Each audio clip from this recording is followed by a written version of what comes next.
नाही, लाडक्या बहिणींना 1,500 रुपये देण्यासाठी हे लाडक्या बहिणींचे भाऊ आणि नवरे यांना दारुडे करणार आहे. दारू प्या.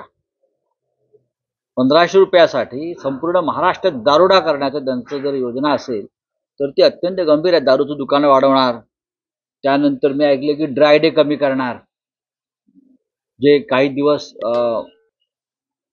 हॉटेलमधून रेस्टॉरंटमधून दारू विक्रीवरती बंदी असते तर ती बंदी कमी करतायत.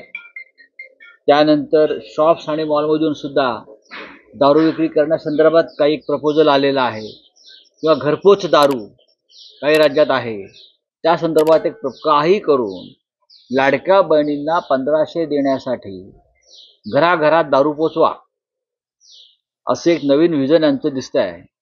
म्हणजे बहिणींना 1,500 रुपये द्यायचे आणि त्या बदल्यात बहिणींच्या घरामध्ये बेवडे दारुडे निर्माण करायचे, नवरे भाऊ मुलं, अशी योजना पैसे कमवण्याची दिसते.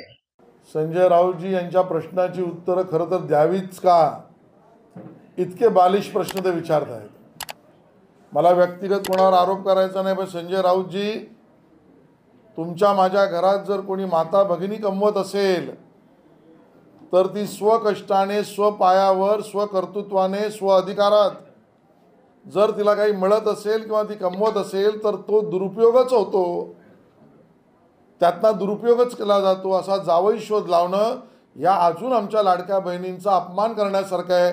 संजय राऊत यांनी स्वअधिकारात मिळणाऱ्या लाडक्या बहिणींच्या अधिकारातल्या निधीतना दुरुपयोग केला जातो असं विधान करणं हे आमच्या माता भगिनींचा एका अर्थाने निंदा नालस्ती अपमान करण्यासारखं आहे. संजय राऊत यांनी माफी मागावी.